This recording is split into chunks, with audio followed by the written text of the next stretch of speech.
Youssef Oukhallou. I'm the president of the Youth Policy Center. Well, first of all, I would like to express how grateful we are for this opportunity to host us to talk about this, about the Rural Entrepreneurship Factory, because I think it holds lessons to all of us. Most public and private decision makers see youth from a condescending, patronizing perspective, and this is reflected on most programs, and even some of our previous ones, actually. But in this edition of this, let's say, sort of entrepreneurship hackathon, we try to do our best to make it a platform where we facilitate the ideas, the implementation of the ideas of young people. And it is, I think, we haven't seen much of a program that combine youth, rural areas, and entrepreneurship, with an emphasis on female participation.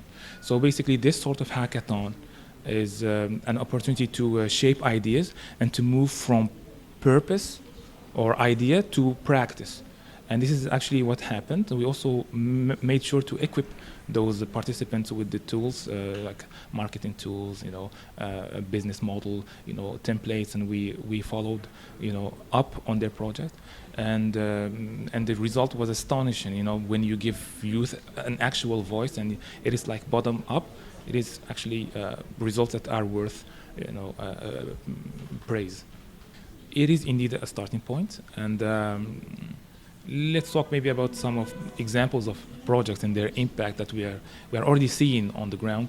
So basically, the winner of the first prize is a group of 3 women and two young men, 3 young women and 2 young men. And the idea is to use the the waste, the olive waste that is taken from the oil industry, and to make products that have, added value, and among which they make a substitute, an energy substitute for heating during winter, so that the locals avoid, let's say, reduce their use of wood from the forest. And this has a direct impact on the environment on one hand, and on the other hand, it also helps with the local economy, because we are basically taking a resource that is just thrown away usually, and we're making something profitable for the rural women and also men in the area. And it's an initiative that is that where there is actually prototyping. There are prototypes and test labs, or lab tests, sorry, and it has proven to be twice as efficient as regular wood when using in a chimney or so.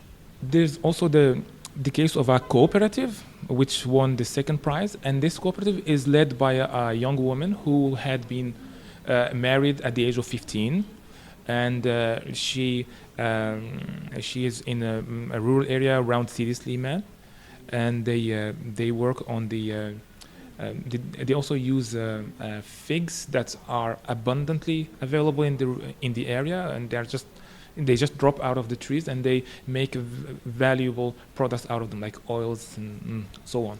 And the concept why we chose this cooperative is the fact that it has this. It is the very embodiment, incarnation of female empowerment, because this project involves other women. So we have one woman who had this idea, and now they are 15, and they are creating added value.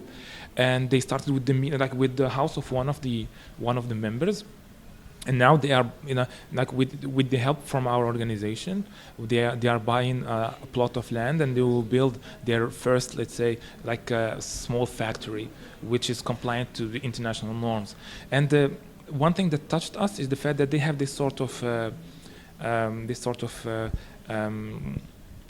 security system, where they have a fund where they contribute, and it enables to fund other starting women with their respective projects. So another thing, which is related to female empowerment, is the fact that they enroll young girls at the age of 15, 14, 16, so that they learn with them, so that by the age of 18 they can have economic prospects, instead of underage marriage, which is the experience of this very female leader. our ambition within the next year is to get as many young girls that dropped out of school and like this year and with whom we had like contact to get them back to school.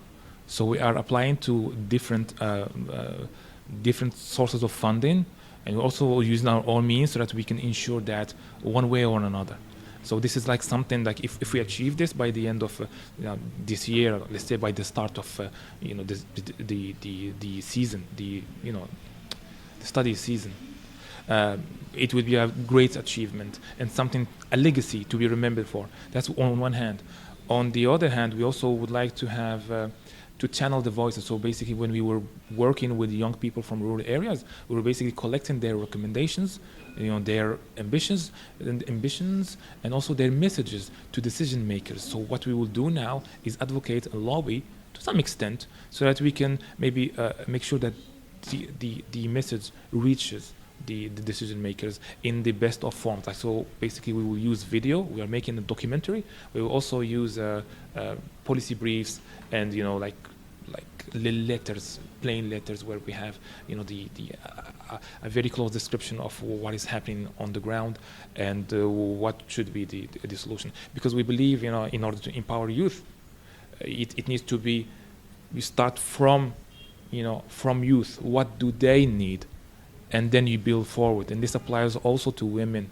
It should be always based on dialogue, where the ones on top, they should really listen more, and especially listen to younger generations, because they have tremendously good ideas that should be advocated for and invested in.